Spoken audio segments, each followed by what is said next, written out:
Buat lo yang sekarang lagi nonton video ini sambil tiduran atau sambil siap-siap nutup hari gitu, atau mungkin sambil rebahan gitu kan, gue mau nanya deh, pernah gak sih lo bertanya-tanya gitu ke diri sendiri, kalau misalnya gue ngambil langkah gini, gimana ya?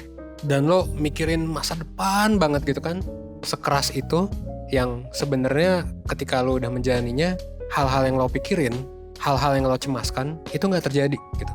Tapi kadang ya kita ngebayangin aja kan gitu. Misalnya kalau tentang masa lalu gitu kan kita mikir, coba aja kalau misalnya UAS gue belajar lebih keras gitu pas waktu kemarin, mungkin bakal lebih tinggi. Itu tentang masa lalu. Atau kadang soal masa depan gitu. Kita mikir kayak, kalau misalnya gue ngelakuin ini, apakah bakal terjadi kayak gini ya? Nah, padahal sebenarnya ya masa lalu dan masa depan itu bukan ada di bawah kontrol kita kan. Tapi ya dari sana karena kita mikirin itu terus kan, jadinya kita jadi ngerasa lebih buruk aja gitu. Ngerasa buruk dengan realita yang kita alami saat ini. Karena gini, di otak kita tuh mikirnya kan, coba aja kalau gue kayak gini, bisa aja gue kayak gini. Gitu. Dan otak kita menciptakan berbagai macam skenario gitu kan, yang mungkin gagal kita alami di realita, yang akhirnya bikin kita malah jadi overthinking soal masa lalu, dan nyesel gitu. Terus beberapa dari lo mungkin nanya gitu, pikiran kayak gini tuh normal gak sih? Gimana ya cara nguranginnya? Nah, mungkin itu adalah dua pertanyaan yang muncul di kepala lo ketika memikirkan hal-hal kayak gini. Dan sebenarnya itu juga pertanyaan yang sering banget ketika gue lagi mentoring ya, karena gue juga mentor di 1% gitu kan.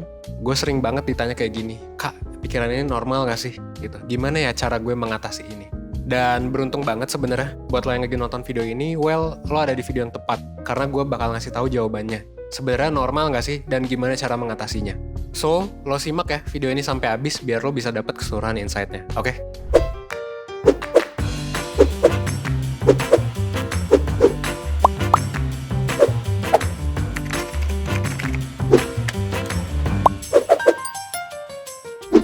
Nah, kalau lo ngerasa sendirian, ketika lo lagi ngerasain ini, sebenarnya ya ini adalah masalah yang wajar sih ya. Dan ini adalah masalah yang umum gitu. Ini dialami oleh berbagai macam orang. Ya 1% paham ya, karena ya kita udah ngelakuin berbagai macam riset tentang hal ini. Gue juga udah menangani klien banyak yang overthinking ya. Dan memang kalau dari riset kualitatif, kuantitatif, cukup banyak orang yang mengalami ini sampai kita ya bikin berbagai macam konten gitu. Tentang overthinking yang isinya adalah penjelasan dari berbagai teori, angle, dan saran praktis yang bisa lo lakuin. Tapi ada juga nih salah satu angle yang belum kita bahas. Yaitu apa? Yaitu overthinking karena kesalahan di masa lalu yang akhirnya ngebuat kita nyesel gitu dengan keputusan yang kita ambil sebelumnya. Nah, jadi di video ini gue bakal ngebahas nih overthinking tentang kejadian-kejadian masa lalu. Dan itu menarik banget menurut gue ketika ini dijelasin pakai konsep counterfactual thinking. Nah, apa tuh counterfactual thinking? Well, secara bahasa counterfactual itu berarti kontras ya dari hal yang terjadi alias kebalikannya gitu. Jadi skenario-skenario what if atau kalau aja gue kayak gini gitu kan, itu biasanya adalah counterfactual thinking. Ini ngebahas tentang gimana kalau realita yang kita jalani dulu ya, atau bahkan masa lalu yang udah lewat gitu bisa beda dari sesungguhnya. Ketika kita ya melakukan hal itu berbeda gitu, kayak coba aja kalau gue gini gitu, intinya kayak gitu. Sesimpel lo lagi nonton video ini terus mikir kayak, coba aja gue coba main game gitu daripada nonton video ini. Kayaknya gue bisa masuk boss fight deh, misalnya kayak gitu. Atau sekompleks misalnya, kalau aja gue ambil pekerjaan yang di offer kemarin, mungkin gue nggak harus bolak-balik KRL tuh, kayak sekarang. Nah, kayak gitu ya. Jadi waktu kita mikir atau ngomong kalau aja, atau kalau misalnya seandainya dulu kayak gitu, nah itu sebenarnya kita lagi mengekspresikan pikiran-pikiran yang counterfactual. Nah pertanyaan utamanya adalah sebenarnya ini sehat nggak sih? Well, sebenarnya counterfactual thinking ini normal. Bahkan sebenarnya kita butuh juga gitu buat kehidupan sehari-hari. Counterfactual thinking ini bisa ngebantu kita di berbagai hal. Mulai dari ngelola tingkah laku, ngebuat kita mempertimbangkan alternatif yang ada, bahkan sampai ngedatengin insight baru buat bikin diri kita berkembang. Misalnya, kalau lo kejebak macet nih, dan lo mikir gitu, harusnya gue ngambil jalan pintas nih, jangan jalan yang ini. Nah itu tuh sebenarnya bisa ngebuat kita belajar kan, buat ngambil jalan pintas nantinya. Jadi ini bisa ngebantu kita buat nge-solve masalah yang kita alami. Bahkan counterfactual thinking ini sebenarnya juga bisa ngebuat kita ngerasa seneng gitu sama diri kita sendiri. Misalnya, lo udah ngambil nih jalan pintas yang ngebuat lo terhindar dari macet. Ya kemungkinan akan ada pikiran kan, kayak misalnya, coba kalau gue ambil jalan biasa gitu. Pasti gue udah kejebak macet. Nah, ini bisa bikin happy dan ini sebenarnya wajar gitu kan. Tapi ya karena pada dasarnya counterfactual thinking ini bergerak dari kata seandainya, atau ya intinya adalah angan-angan dan belum pasti, bisa aja juga nggak sesuai sama hasilnya atau bahkan salah. Dan ini lagi-lagi adalah wajar ya, karena emang nggak terjadi gitu kan. Emang kita cuma ngebayangin doang ibaratnya. cuman mengimajinasikan. Nah, masalahnya adalah counterfactual thinking ini bakal jadi masalah kalau lo terus-menerus ngelakuinnya dan ini jadi sumber kenapa lo overthinking. Bukan gak mungkin juga ini malah jadi bikin lo larut dalam penyesalan yang malah ngeganggu keseharian lo. Bahkan di pengalaman gue jadi mentor gitu ya, dan jadi pembicara di webinar gitu, pertanyaan-pertanyaan overthinking di masa lalu ya adalah sumber gitu dari counterfactual thinking. Mulai dari mereka yang nyesel misalnya, gak ngambil keputusan yang menurut mereka paling benar gitu kan. Di webinar biasa banyak nih yang nanya. Atau mereka yang masih kayak kebawa malu, kebawa nyesel, kebawa marah gitu kan. Itu sebenarnya ya adalah pertanyaan yang umum ditanyakan oleh banyak orang. Baik di sesi mentoring yang gue laksanain ataupun di sesi webinar. Nah, menurut salah satu penelitian yang dilakuin oleh psikolog yang ahli di teori counterfactual thinking, sebenarnya nggak jarang kalau counterfactual thinking ini, kalau dilakuin terus-menerus, bisa memicu overthinking. Bahkan kita bisa jadi nyalahin diri sendiri. Apalagi kalau munculnya dari emosi atau situasi yang negatif. Misalnya, kalau ada orang habis mengalami kecelakaan bareng temennya karena nggak pakai seatbelt, nggak jarang muncul pemikiran tuh, kalau aja gue dulu ngingetin temen gue untuk pakai seatbelt, yang biasanya diiringi sama perasaan bersalah yang malah memperburuk kondisi mereka.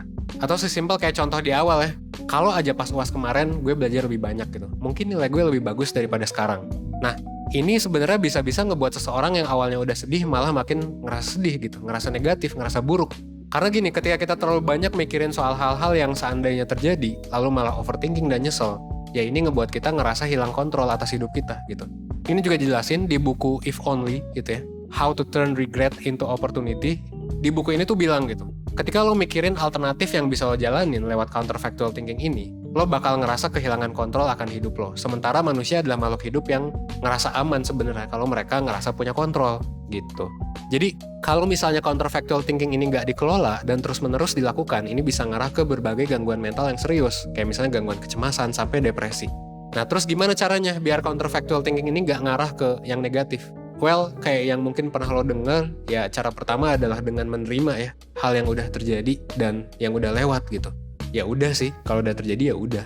Kayak yang tadi udah gue sebutin, biasanya counterfactual thinking itu bikin kita nyesel gitu kan. Sayangnya kita nggak punya mesin waktu dan mustahil juga kan buat kembali gitu. Ya udah berlalu juga, nggak bisa dibenerin gitu hal yang bikin nyesel itu. At least untuk balik lagi nggak bisa. Tapi kedepannya ya bisa dibenerin gitu kan. Nah, proses pertama adalah menerima. Dan gue paham sih sebenarnya untuk menerima ini memang nggak mudah. Butuh waktu dan proses yang mungkin nggak sebentar.